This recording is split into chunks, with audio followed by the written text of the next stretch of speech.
Scholarship या घटकातील मराठी विषयाचा विरामचिन्हे हा भाग बघायचा आहे। विरामचिन्हे किती प्रकारचे असतात? एकूण 6 प्रकारचे विरामचिन्ह असतात आणि स्कॉलरशिपच्या परीक्षेमध्ये हा प्रश्न यावर आधारित हमखास प्रश्न विचारला जातात। तर यावरच्या आधारित फक्त आपल्याला 6 विरामचिन्हांचा आज अभ्यास करायचा आहे। सर्वात अगोदर तुम्हाला माहिती आहे पूर्णविराम। पूर्णविराम आपण केव्हा देतो? जेव्हा वाक्य पूर्ण होत आहे। जेव्हा वाक्य पूर्ण होतं तेव्हा आपण काय देतो? पूर्णविराम। वाक्य पूर्ण होतं, बरोबर? वाक्य जेव्हा पूर्ण होतं तेव्हा पूर्णविराम देतात। मी जात आहे, वाक्य पूर्ण झालं। इथे तुम्हाला वाटतं का अर्धवट वाक्य आहे? मी जात आहे, वाक्य संपलं। मग जेव्हा वाक्य आपल्याला वाटतं हे पूर्ण झालेलं आहे, संपलंय, तेव्हा आपण कशाचा वापर करतो? पूर्णविरामाचा। ठीक आहे? वाक्य पूर्ण झाले हे समजण्यासाठी पूर्णविरामाचा वापर करतात। दुसरा विरामचिन्ह आहे अर्धविराम। अर्धविराम कसं असतं बघा, वरती टिंब असतो आणि खाली स्वल्प विराम असतो। हे कशासाठी आपण वापरतो? जेव्हा 2 छोटी वाक्ये उभयान्वयी अव्ययांनी जोडतात। 2 वाक्य बघा, गड आला, बघा या ठिकाणी गड आला पण सिंह गेला। 2 वाक्य झाली, गड आला हे एक वाक्य आणि पण सिंह गेला हे एक वाक्य। या 2 उभयान्वयी वाक्यांना जोडण्यासाठी काय वापरतात? अर्धविराम। याला काय म्हणतात? अर्धविराम।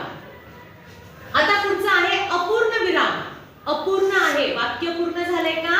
नाही, वाक्य अपूर्ण आहे तेव्हा याचा वापर करतात। वाक्याच्या शेवटी तपशील द्यायचा झाल्यास पुढील उदाहरणे सोडवा। पुढील उदाहरणे सोडवा। मग आता पुढे काय येणार आहे? उदाहरण येणार आहे। पुढे काय देणार? ते उदाहरण देणार। फक्त हा एकच वाक्य झालं किंवा इथं संपणार का? पुढील उदाहरणे सोडवा म्हणजे तुम्हाला पुढे सुद्धा बघायचं आहे। तेव्हा काय केला जातं? या विरामचिन्हाचा वापर केला जातो, अपूर्ण विराम। त्यानंतर आहे स्वल्पविराम। स्वल्पविराम तुम्हाला माहितीये केव्हा वापरतात? जेव्हा एकाच जातीचे शब्द लागोपाठ येतात। एकाच जातीचे शब्द म्हणजे जर मुलींची नावं असतील, नद्यांची नावं असतील किंवा वर्गामधल्या वेगवेगळ्या वस्तू असतील, जेव्हा वस्तूंची नावं लागोपाठ येतात तेव्हा आपण त्या 2 शब्दांच्या मध्ये काय वापरतो? स्वल्पविराम। बघा या ठिकाणी गंगा, यमुना, गोदावरी हे काय आहेत? नावं आहेत। या नावांना वेगळं वेगळं दाखवण्यासाठी स्वल्पविराम वापरतात। स्वल्पविरामाचा वापर करतात केव्हा? एकाच जातीच्या शब्द, एकाच जातीचे जेव्हा शब्द येतात ना, वर्गामध्ये वस्तू असतील, टेबल, खुर्ची, फळा, पंखा, हे वेगळं वेगळं दाखवायचं तेव्हा प्रत्येक शब्दाच्या मध्ये स्वल्पविराम द्यायचा।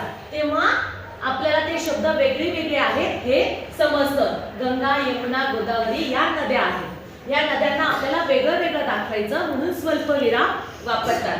पुढचं आहे प्रश्नचिन्ह। तुम्हा सर्वांना माहितीये जेव्हा एखाद्या प्रश्नामधून आपल्याला उत्तर निघतं तेव्हा आपण म्हणतो की हे प्रश्न आहे। हा काय आहे? प्रश्न आहे। जर तुम्हाला विचारलं तुझं नाव काय आहे तर लगेच तुम्ही उत्तर देता, माझं नाव हे आहे, बरोबर आहे की नाही? तू कुठे चालला? मी गावाला चाललो, मी फिरायला चाललो। तू काय करत आहेस? मी लिहित आहे। उत्तर जेव्हा निघतं तेव्हा आपण काय म्हणतो की हा प्रश्न आहे। आणि प्रश्नचिन्ह बघा कशा प्रकारे लिहितात। जेव्हा तुम्हाला ते वाक्य प्रश्नार्थक वाटतं, प्रश्न विचारल्यासारखं वाटतो तेव्हा त्याच्या शेवटी काय द्यायचं असतो? प्रश्नचिन्ह। तेव्हा त्याच्या शेवटी काय द्यायचं? प्रश्नचिन्ह। आणि शेवटचं आहे विरामचिन्ह उद्गारवाचक। उद्गार। उद्गार तुमच्या भावना जेव्हा व्यक्त होतात, तुमच्या मनातल्या भावना, मग तुम्हाला एखादा साप दिसला तुम्ही काय म्हणता? बाबो, बापरे, देवा, आई ग, काटा टोचला, आई ग, असं म्हणता की नाही? जेव्हा तुमच्या मनातल्या भावना बाहेर निघतात, भावना दर्शवणारा जो शब्द असतो त्या शब्दाच्या नंतर हे उद्गारवाचक चिन्ह दिला जातो। बापरे, अरे रे, अरे वा, किती छान। हे शब्द जेव्हा भावना व्यक्त करणारे शब्द येतात तेव्हा तिथे उद्गारवाचक चिन्ह दिल्या जातं। आणि अशा प्रकारचे प्रश्न तुम्हाला स्कॉलरशिप मध्ये विचारले जातात आणि तिथं चिन्ह लपवलं जातं किंवा नाही देत आणि मग तुम्हाला सांगावं लागतं की या ठिकाणी कोणत्या चिन्हाचा उपयोग करावा लागेल। त्या 4 ऑप्शन पैकी तुम्हाला ओळखायचं। मग प्रश्न असा जर बाहेर दिलं तुझे नाव काय आहे आणि मागे चिन्ह दिलं नाही तर तुम्हाला त्या प्रश्नामध्ये सांगावं लागतं की इथे प्रश्नचिन्ह वापरायचं राहिलं. मग ऑप्शन ज्या ठिकाणी प्रश्नचिन्ह असेल ते ऑप्शन तुम्हाला निवडायचे.